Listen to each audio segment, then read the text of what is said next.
bona fide beats.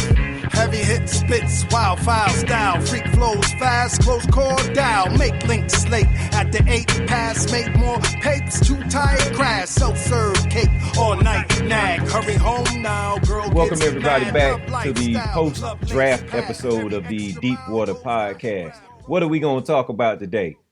We are going to look at what the Dolphins did in this draft, and we're going to compare that to what we suggested that they should do. And all it's going to be is confirmation that if you're not coming here to find out what's going on with the Dolphins, then you are going to be misinformed. And after this episode, we're going to ask you guys to start directing folks towards this podcast, because what we just got was confirmation of the work that the staff here at the Deep Water Podcast and you guys have put in the comment section. Because when you challenge us in the comment section, we go back and look at our evaluations again, and then we come back to you with that. Because your job is to keep us and hold us accountable to the things we say and what we do. Now, since this podcast started over the course of the last 3 months, what have we been doing? We've been going position group by position group and rating players so that we can come up with this pre-draft list of what we feel like the Dolphins need. We didn't go through this situation where we were consistently just doing ridiculous mock drafts. Anybody can say that the Dolphins need a quarterback. Anybody can say that the Dolphins need an offensive lineman, but how many do they need? And does your suggestion or does your evaluation line up with what the Dolphins themselves, what do Chris Grier and Brian Flores feel about the team that they had going into the draft? So let's compare what we came up with what the Dolphins actually did in this draft. So right here on the screen, you can see our evaluations on the offensive and defensive side of the football. And right there under needs is exactly what we felt like the Dolphins needed to come out of this draft with those 14 selections that they initially started with. How did we shake out? Let's start with the offensive side of the football. As you can see, there is only one slice of red on this entire screen. We nailed the quarterback position. We nailed the running back position, and we nailed the offensive line position because the Dolphins came out with exactly the number of players at that position that we suggested they needed to come out with. The only miss we had was the tight end group, and there could be two reasons for that. Number one and foremost, we just not good at evaluating tight ends. And that is entirely possible because what we do is we self-scout. The second reason could be that new offensive coordinator Chan Gailey has less of a need for inline blocking tight ends in the offense that he's going to run in Miami. And the blocking that Mike Gesicki does do is sufficient for how they're going to run their offense. For example, they are going to run a lot with the tight end, Mike Gesicki, split out wide as a glorified wide receiver, and they are just going to have the 5 offensive linemen on the field and make you put an extra defensive back on the field. So that strategy is entirely possible as strategy 1A in Miami. Okay, so what about the defensive side of the football?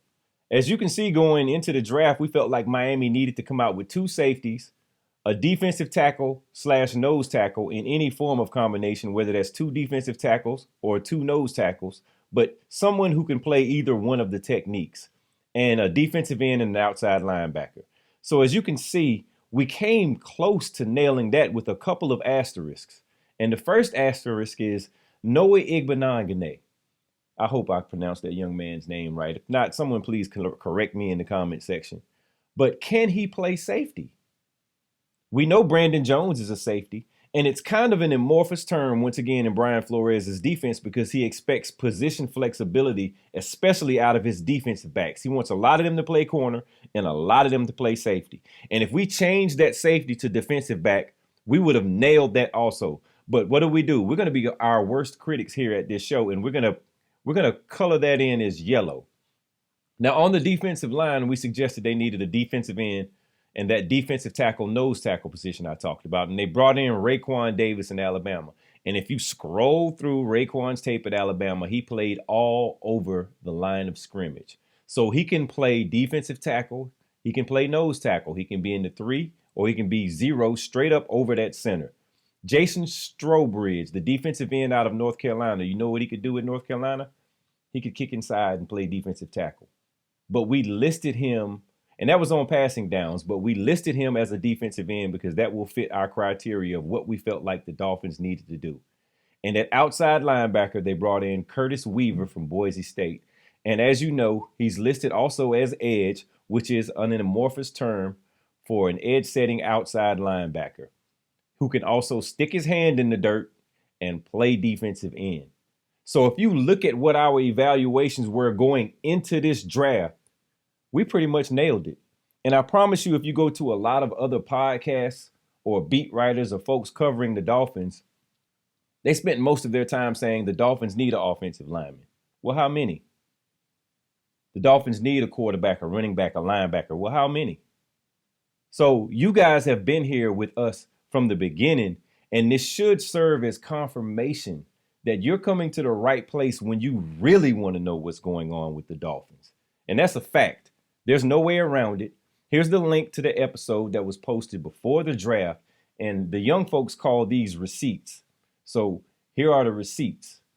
So what is the Deep Water Podcast going to do next? You got time after this podcast is over to go and point other fans towards this podcast if they really want to know what's going on. If they don't want to know what's going on, every time you get around these folks, just smile and nod your head. And when you say things, know that your statements will come true and they will act like they didn't hear you later on when it comes true. This is the place to go if you want to know what's going on with the Miami Dolphins. Period. Okay? So moving forward, because this is post-draft and we have time before camp, what are we going to do? Position group by position group, we're going to go back and scout this roster again, bringing in the draft picks that Miami selected. Okay? And we're going to begin with what we told you is the most important part of a football team, the offensive line. So we're going to pour through this film and we're going to place these players where we believe Brian Flores and Chris Greer are going to place them to set them up for success and to set Tua Tagovailoa up for success. Stay tuned for the next episode of the Deep Water Podcast, because this is the beginning of a new day in Miami and things will never be the same.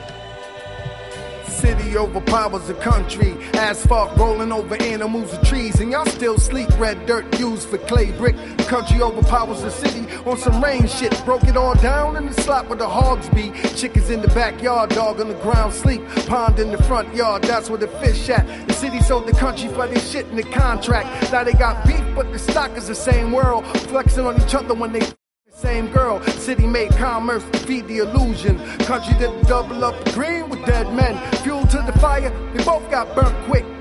Screaming, God help me, and the devil made me do it. City in the country sold out for real cheap.